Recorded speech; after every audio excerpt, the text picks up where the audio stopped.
PSC tips and ട്രിക്സിലേക്ക് സ്വാഗതം. നമ്മൾ ഇന്ന് നോക്കുന്നത് കണക്കിലെ ഒരു ട്രിക്കാണ് കേട്ടോ. ഹരിക്കുന്നതിൻ്റെ ഒരു ട്രിക്ക് വീഡിയോ ആണ്.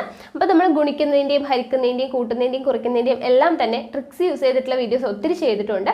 അപ്പോൾ നിങ്ങൾക്ക് എല്ലാവർക്കും ഇഷ്ടമാവുന്നുണ്ടെന്ന് വിചാരിക്കുന്നു. അപ്പോൾ ഇന്നത്തെ വീഡിയോയിലോട്ട് കടക്കുന്നതിന് മുന്നേ നിങ്ങൾ ആദ്യമായിട്ടാണ് ചാനൽ കാണുന്നതെങ്കിൽ ഒന്ന് സബ്സ്ക്രൈബ് ചെയ്യുക. വീഡിയോ കണ്ട് ഇഷ്ടമായാൽ ഉറപ്പായും ലൈക്ക് ചെയ്യുക. മറ്റുള്ളവർക്കും കൂടെ ഈ വീഡിയോ ഉപകാരപ്പെടാനായിട്ട് ഒന്ന് ഷെയർ ചെയ്ത് സപ്പോർട്ട് ചെയ്യാം. അപ്പോൾ എന്തായാലും നമുക്ക് ഇന്നത്തെ ക്ലാസ്സിലോട്ട് കടക്കാം. ഇന്ന് നമ്മൾ നോക്കാൻ പോകുന്നത് ഏതൊരു സംഖ്യയെയും 91 കൊണ്ട് എങ്ങനെ സെക്കൻഡിനുള്ളിൽ ഹരിക്കാം എന്നുള്ളതാണ്. അപ്പോൾ ഒന്നിൻ്റെ ഞാൻ ആൻസർ ഒന്ന് എഴുതാം, അത്രയും പെട്ടെന്ന് നിങ്ങൾക്കും ചെയ്യാനായിട്ട് പറ്റും. അത് നമുക്കൊന്ന് നോക്കാം. അപ്പോൾ ഇതിൻ്റെ ആൻസർ വരുന്നത് ഇതാണ്. ഇതിൻ്റെ ആൻസർ വരുന്നത് ഞാൻ എത്ര സെക്കൻഡ് കൊണ്ടാണ് ഇത് ആൻസർ എഴുതിയത് അല്ലേ? അപ്പോൾ ഇതുപോലെ തന്നെ വളരെ പെട്ടെന്ന് നിങ്ങൾക്കും ഇതിൻ്റെ ആൻസർ എഴുതാനായിട്ട് പറ്റും. അതെങ്ങനെയാണെന്നുള്ളത് നമുക്ക് നോക്കാം. ഇവിടെ നോക്കുക, 24/91. ഇതെങ്ങനെയാണ് ഞാൻ ചെയ്തതെന്ന് പറഞ്ഞുതരാം കേട്ടോ. ആദ്യം ചെയ്യേണ്ടത്, ഇവിടെ 91-നേക്കാളും ചെറിയ സംഖ്യയാണ് മുകളിൽ വന്നിരിക്കുന്നത് അല്ലേ, ഈ രണ്ടെണ്ണവും. അപ്പോൾ ചെറിയ സംഖ്യയാണ് വന്നിരിക്കുന്നതെങ്കിൽ 91-നേക്കാളും ചെറുതാണ് മുകളിലെങ്കിൽ ആദ്യം നമ്മൾ പോയിന്റ് ഇട്ട് കൊടുക്കുക. ഓക്കെ, ചെറിയ സംഖ്യ മുകളിൽ വന്നു കഴിഞ്ഞാൽ എന്ത് ചെയ്യണം? പോയിന്റ് വെച്ചിട്ടുള്ള ആൻസറാണ് നമുക്ക് വരിക എന്നുള്ളത് അറിയാൻ പറ്റും. ഓക്കെ, വലുതിൽ വലിയ സംഖ്യ ചെറിയ സംഖ്യ പോവില്ലല്ലോ, അപ്പോൾ പോയിന്റ് വെച്ചിട്ടുള്ള ആൻസറാണ്. അപ്പോൾ ആദ്യം പോയിന്റ് ഇട്ട് കൊടുത്തു. ഇനി ചെയ്യേണ്ടത് ഈ 24, മുകളിൽ എത്രയാണ് സംഖ്യ? 24. ആ 24-ൻ്റെ കൂടെ 24-ലെ ആദ്യത്തെ സംഖ്യ, അതായത് 2 കൂട്ടുക. 24-ൻ്റെ കൂടെ 2 കൂട്ടി എത്രയാണ്? 26. അത് എഴുതി വെച്ചു. ഇനി ഈ രണ്ടാമത്തെ സംഖ്യ എടുക്കുക. രണ്ടാമത്തെ സംഖ്യ 4ആണ്, അതിൽ നിന്ന് 1 കുറയ്ക്കുക. 4-ൽ നിന്ന് 1 കുറച്ച് എത്രയാണ്? 3. നമ്മുടെ ആൻസർ ആയി കഴിഞ്ഞു. ഇത്രയേ ഉള്ളൂ. അപ്പോൾ ആദ്യം ചെയ്യേണ്ടത് 91-നേക്കാളും ചെറിയ സംഖ്യയാണ് മുകളിലെങ്കിൽ ആദ്യം പോയിന്റ് ഇട്ട് കൊടുക്കുക. പിന്നെ ചെയ്യേണ്ടത് സംഖ്യ എത്രയാണോ അതിൻ്റെ കൂടെ ആ സംഖ്യയുടെ ആദ്യത്തെ സംഖ്യ കൂട്ടുക. 24-ൻ്റെ കൂടെ 2 കൂട്ടി 26. ദെൻ രണ്ടാമത്തെ സംഖ്യയിൽ നിന്ന് 1 കുറയ്ക്കുക. 4-ൽ നിന്ന് 1 കുറച്ചാൽ 3. 0.263 എന്ന് നമുക്ക് ആൻസർ കിട്ടി. ഓക്കെ ആണല്ലോ? അടുത്തത് നോക്കാം. 33 / 91. അപ്പോൾ ഇവിടെ എന്ത് ചെയ്യണം? നമ്മൾ ആദ്യം പോയിന്റ് ഇട്ട് കൊടുക്കണം അല്ലേ? 91-നേക്കാളും ചെറിയ സംഖ്യ ആയതുകൊണ്ട് പോയിന്റ് ഇട്ട് കൊടുക്കുക. ഇനി 33-ൻ്റെ കൂടെ എന്ത് ചെയ്യണം? 33-ൻ്റെ കൂടെ ഇവിടുത്തെ ആദ്യത്തെ സംഖ്യ 3 ആണ്, അത് കൂട്ടുക. 33-ഉം 3-ഉം കൂടെ കൂട്ടി എത്രയാ? 36.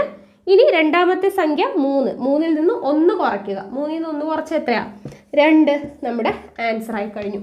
അപ്പോൾ 91-നെ ഹരിക്കുകയാണ്. ഏതുകൊണ്ട്? 91-നേക്കാളും ചെറിയ സംഖ്യ കൊണ്ടാണ് നമ്മൾ ഹരിക്കുന്നതെങ്കിൽ എന്താണ് ചെയ്യേണ്ടത്? ആദ്യം പോയിന്റ് ഇട്ട് കൊടുക്കുക. എത്രയാണോ സംഖ്യ മുകളിൽ അതിൻ്റെ കൂടെ അതിൻ്റെ ആദ്യത്തെ അക്കം കൂട്ടിയിട്ട് എഴുതുക. അതിനുശേഷം രണ്ടാമത്തെ അക്കത്തിൽ നിന്ന് 1 കുറച്ച് എഴുതി കഴിഞ്ഞാൽ നമ്മുടെ ആൻസറായി. വളരെ ഈസി അല്ലേ? അപ്പോൾ ഈ ടൈപ്പിലുള്ളത്, അതായത് 91-നേക്കാളും ചെറുത് മുകളിൽ വരുന്ന ഒരു ടൈപ്പാണ്. അതായത് 36/91. ഇതിൻ്റെ ആൻസർ നിങ്ങളൊന്ന് കമൻറ്റ് ചെയ്യുക കേട്ടോ.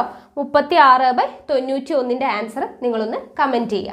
അടുത്തത് നോക്കുക, 98/91, 102/91. അപ്പോൾ ഇവിടെ എന്താണ് പ്രത്യേകത? 91-നേക്കാളും വലിയ സംഖ്യയാണ് മുകളിൽ അല്ലേ? ചെറുത് വരുമ്പോൾ നമ്മൾ എങ്ങനെയാണ് ചെയ്യുന്നത് മനസ്സിലായല്ലോ. വലുത് മുകളിൽ വരുമ്പോൾ നമ്മൾ പറഞ്ഞതുപോലെ പോയിന്റ് ആദ്യം വരുമോ?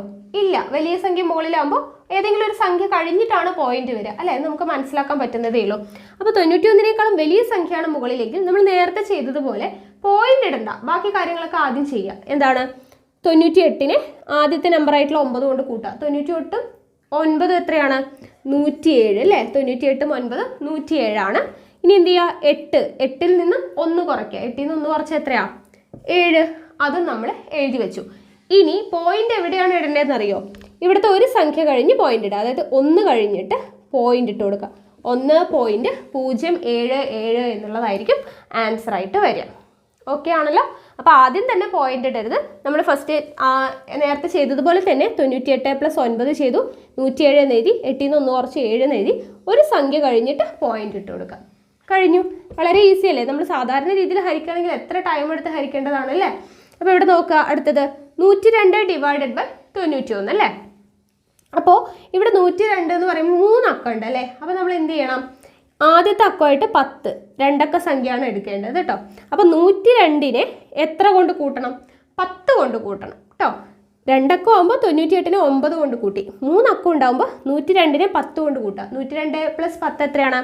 112 അല്ലേ? 112. ഇനി എന്ത് ചെയ്യുക? ഈ രണ്ടാമത്തേത് വരുന്നത് ഏതാണ്? 2. 2-ൽ നിന്ന് 1 കുറയ്ക്കുക. 2-ൽ നിന്ന് 1 കുറച്ച് എത്ര? 1. 2-ൽ നിന്ന് 1 പോയാൽ 1 ആണ്. ഓക്കെ, ഇത്ര എഴുതി. ഇനി പോയിന്റ് എവിടെയാണ് ഇടേണ്ടത്? ഒരു സംഖ്യ കഴിഞ്ഞ്, അതായത് 1 കഴിഞ്ഞിട്ട് പോയിന്റ് ഇട്ട് കൊടുക്കുക. 1.121 എന്ന് നമുക്ക് ആൻസർ കിട്ടി. വളരെ ഈസി അല്ലേ? അപ്പോൾ 98/91 എങ്ങനെയാണ് ചെയ്തത്? 98ൻ്റെ കൂടെ 9 കൂട്ടി 107, 8ൽ നിന്ന് 1 കുറച്ച് 7, 1 കഴിഞ്ഞ് പോയിന്റ് ഇട്ട് കൊടുത്തു. ഇവിടെ ആകുമ്പോൾ 102ൻ്റെ കൂടെ 10 കൂട്ടി 112, ദെൻ 2ൽ നിന്ന് 1 കുറച്ച് 1, ഇനി എന്ത് ചെയ്തു? 1 കഴിഞ്ഞിട്ട് പോയിന്റ് ഇട്ട് കൊടുത്തു. വളരെ ഈസി ആണല്ലോ. അപ്പോൾ ഈ മെത്തേഡ് നിങ്ങൾക്ക് മനസ്സിലായി എന്ന് വിചാരിക്കുന്നു. നിങ്ങൾക്കുള്ള ഹോംവർക്ക് ഞാൻ നേരത്തെ ഒരെണ്ണം തന്നില്ലേ, അതുപോലെ 91നേക്കാളും വലുത് വരുന്ന ഒരു സംഖ്യ ഞാൻ ഹോംവർക്കായിട്ട് തരാം. 104/91. ഇതിൻ്റെ ആൻസർ നിങ്ങളൊന്ന് കമൻറ്റ് ചെയ്യുക. ഓക്കെ ആണല്ലോ? അപ്പോൾ 2 ഹോംവർക്ക് ഉണ്ട്, രണ്ടും നിങ്ങൾ ജസ്റ്റ് ഒന്ന് താഴെ കമൻറ്റ് ചെയ്യുക. അപ്പം ഈ ഡിവിഷൻ ട്രിക്ക് നിങ്ങൾക്ക് യൂസ്ഫുള്ളായി എന്ന് വിചാരിക്കുന്നു, ഇഷ്ടമായി എന്ന് വിചാരിക്കുന്നു. ഇഷ്ടമായിട്ടുണ്ടെങ്കിൽ ഉറപ്പായിട്ടും ലൈക്ക് ചെയ്യുക കേട്ടോ. നിങ്ങൾക്ക് ഏത് തരം വീഡിയോസാണ് ഇഷ്ടമാവുന്നത് എന്നുള്ളത് അനുസരിച്ചിട്ടാണ് ഇനി അങ്ങോട്ട് വീഡിയോസ് ഇടുക. അപ്പോൾ നിങ്ങൾക്ക് ഇഷ്ടമായിട്ടുണ്ടെങ്കിൽ ഉറപ്പായിട്ടും ലൈക്ക് ചെയ്യണം, ഇഷ്ടപ്പെട്ടില്ലെങ്കിൽ ഡിസ്ലൈക്ക് ചെയ്തോളൂ. അതുപോലെ നിങ്ങളുടെ അഭിപ്രായങ്ങൾ എന്തെങ്കിലുമൊക്കെ ഉണ്ടെങ്കിൽ കമൻറ്റായിട്ട് രേഖപ്പെടുത്തുക. അതിനനുസരിച്ചിട്ടാണ് നമ്മൾ നമ്മുടെ വീഡിയോ ഇമ്പ്രൂവ് ചെയ്യുന്നത്. ഓക്കെ ആണല്ലോ? അപ്പോൾ സജഷൻസ് ഒക്കെ കമൻറ്റായിട്ട് രേഖപ്പെടുത്തുക. പിന്നെ എന്താണ്, കൂടുതൽ പേരിലോട്ട് ഈ വീഡിയോ എത്തിക്കാൻ വേണ്ടിയിട്ട് ഒന്ന് ഷെയർ ചെയ്തിട്ട് സപ്പോർട്ട് ചെയ്യാം. ഓക്കെ ആണല്ലോ? അപ്പോൾ അടുത്ത ദിവസം മറ്റൊരു വീഡിയോ ആയിട്ട് കാണാം. താങ്ക്